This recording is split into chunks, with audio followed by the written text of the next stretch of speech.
On the planet of Salchar, the Dwarf guilds are awaiting a shipment from orbit. Little do they know, the mechanical forces want it for themselves. Today, our Dwarf Guild army is the army who's going to be ambushed. They're being led by a Dwarf champion, 2 squads of Dwarf warriors, all armed with iron blasters, 6 thunder supports with 6 sea beamers, a power suit champion with a rapid storm rifle, 6 power suit guard, and 3 APCs. And in the vein of model agnostic, and we want to make some cool looking armies, this is our Craft World Elf army list. Looks an awful lot like elves, doesn't it? But here we have one elven noble on a jet bike with ancient commander hit and run and a shield projector. He's leading a jet bike squad, just all armed with mounted shard guns. Then we have 3 squads of 3 jet bikes, all armed with scatter lasers. And in the back, that is a Wraith Titan with a Titan sword upgrade and a Titan shield. In this mission, the Dwarves are protecting the giant cargo truck who is awaiting at the landing pad for supplies from orbit to come down so they can load up and take it back with them. Being ever the opportunists, the mechanical forces have decided to show up and ambush them while they're awaiting the package. This is going to be run as a story-driven battle report, so there is going to be no win condition, no loss condition. We're just going to see what happens at the end, and this will tie into a larger story. So both armies are set. Let's go ahead and start turn number 1 with the ambushers going first. First move of the game is going to be the big guy coming out of cover.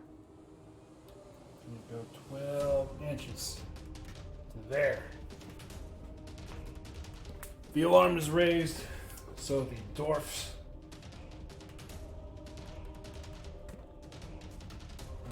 here, and they're going to be able to get some shots on that Titan just with cover.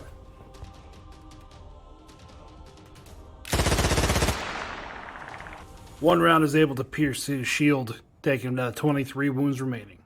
Unit of the scatter laser bikes are going to jump on this hill and take some shots at the guys on the pad.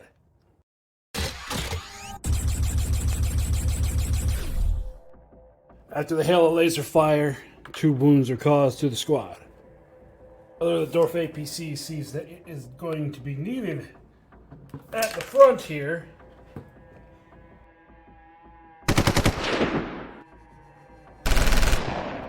After a flurry of bad rolls, the Titan is down to 21 wounds. Wanted to use superior range to their advantage. Another jet bike squad with scatter lasers is going to land there and also fire on the Dwarves on the landing pad.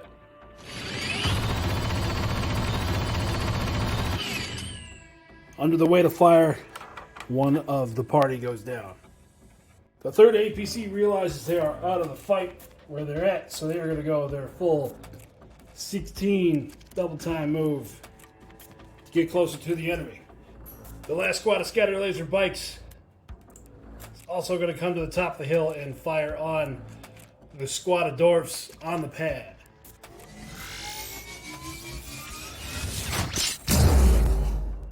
Only one wound went through, so their power armor is holding under all this weight of fire.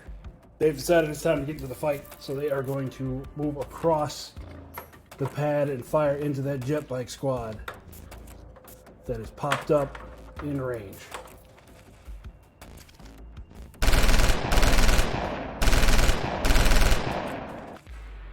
With the champion giving them Battle Lord, giving all their storm rifles AP2, that's enough to take out all 3 of the jet bikes. So all that's left is our large jet bike squad. They're going to go as fast as they can and going to unload all of their shard weapons on that APC while staying underneath line of fire of the power suits. All the rending firepower is able to take all of the tough off of the tank, knocking out key subsystems, and as the tank grinds to a halt, the troops inside disembark pinned.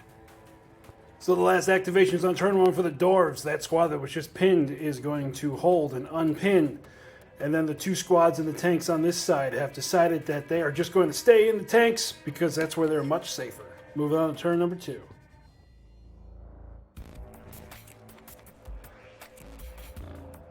Bolstered by what their firepower just did, this squad of bikes is going to jump up onto the landing pad. And they're going to hose down the squad of power suits with all their rending shard weapons.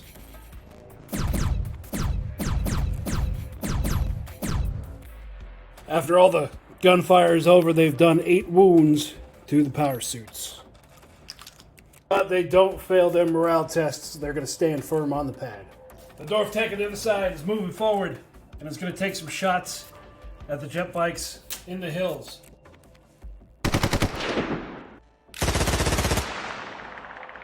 One of the bullets finds its mark, doing 1 wound to the jet bikes.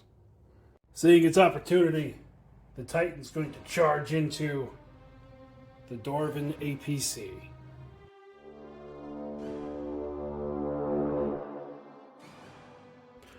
The Titan is able to skewer the tank with its massive lance. As the tank wrecks, the troops inside get out, and they are not pinned. They passed their panic check, and they're going to unload point blank into the Titan.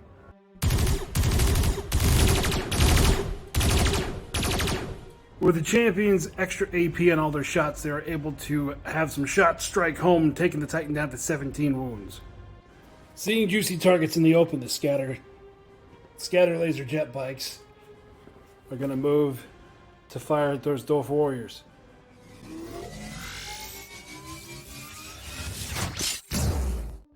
With a combination of the bad angle and the cover, only 1 Dwarf goes down. Seeing that it's their time to shine, all of the Thunder support is getting out of their tank, and they're going to fire their beamers into the Titan.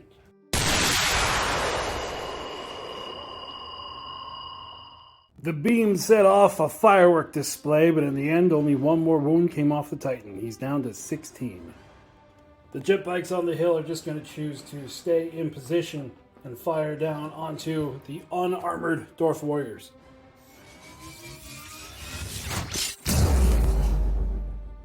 Being unobscured by the legs of the Titan, they are able to cut down 2. With the mechanical units all complete, it is down to the Dwarves. This tank is going to move here and take shots at the Titan.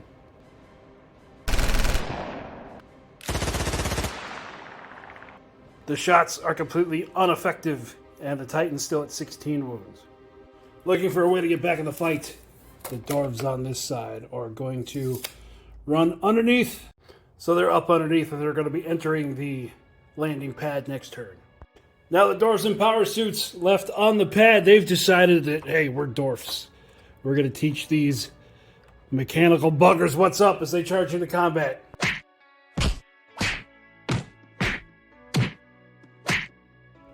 The Dwarves are able to do 5 wounds in combat, cutting down 1 bike and taking 1 down to 1 wound left. And in return, the mechanical guys are not able to cause a single wound on the power armor, but the mech are able to pass their morale test. This is just another day at work for them.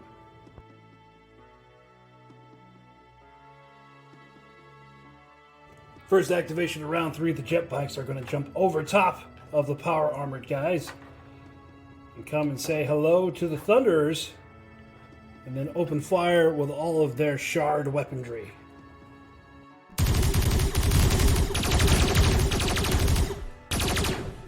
So with the hail of fire, they're able to cut down 3 of the Thunderers, and then the remaining Thunderers fail their panic check. So they are now pinned for the rest of the turn. The Dwarf warriors that are back here are going to emerge from up underneath the truck, and they're going to get in range to fire at the Titan.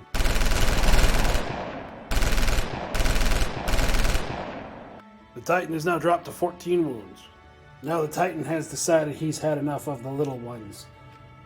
So he's going to charge into this squad of Dwarf warriors here.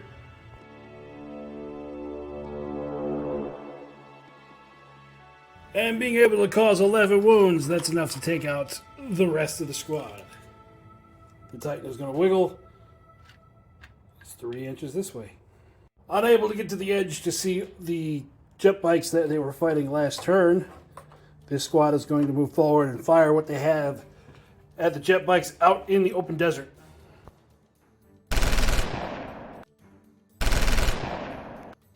After all those shots come in, they're able to take 1 out completely. 1, they take 2 wounds off, and they pass their morale tests, so they are not pinned.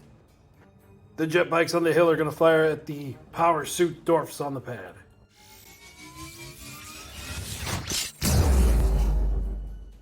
With the plunging firepower from the hill, it's able to take out one of the power suits. They proceed to fail their morale test, so they are pinned. The Dwarf tank that's left over decides it doesn't need to move to shoot, and it's going to fire into the jet bike squad right in front of it.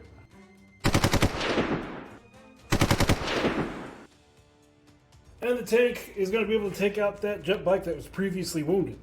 With sensors saying the guys in the pad are pinned, this squad is going to rocket forward and fire into them as they make their way up.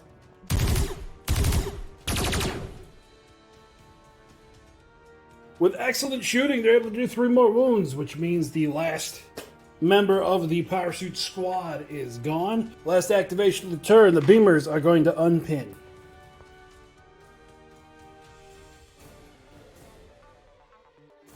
Since the Dwarfs activated last turn, our mech bikes get to charge in to the already pinned champion.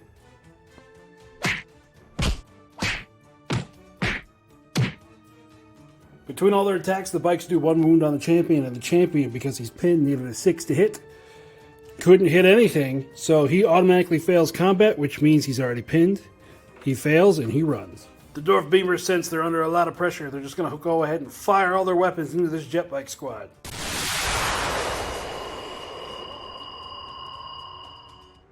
With the beam rule activating only once, they're able to kill 1 jet bike. That same jet bike squad is going to return to the pad and fire at this Dwarf Warrior squad.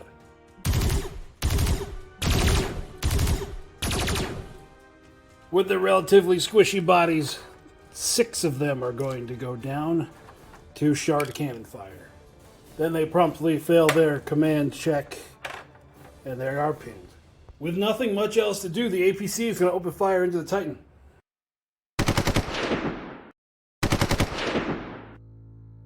Plinking off 1 wound, bringing the Titan down to 13. Now, Mr. Titan didn't like that. So he's going to come over here and try to kick that APC into next week.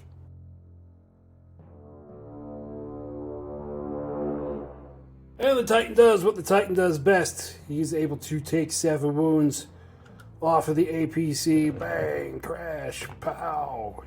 Last activation for the Dwarves. This squad is going to unpin. Our squad on the hill all the way back there, they're going to finally come off of this hill to here, and they're going to shoot at the Thunder guys with the conversion beamers.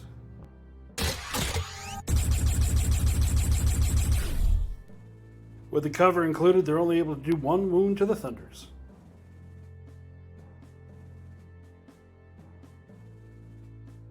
In a last-ditch effort in total defiance, seeing that the mission is lost, this squad on the pad is just going to line up and pump shots into the jet bike squad.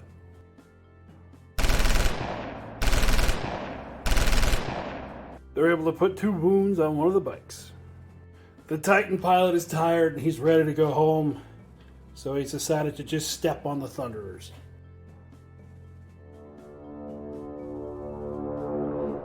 They put up some resistance, with the Titan only able to do just enough damage to take out the remaining 8 wounds. Then, as a final hurrah to take the pad, the AdMech bike squad is going to charge into the Dwarfs.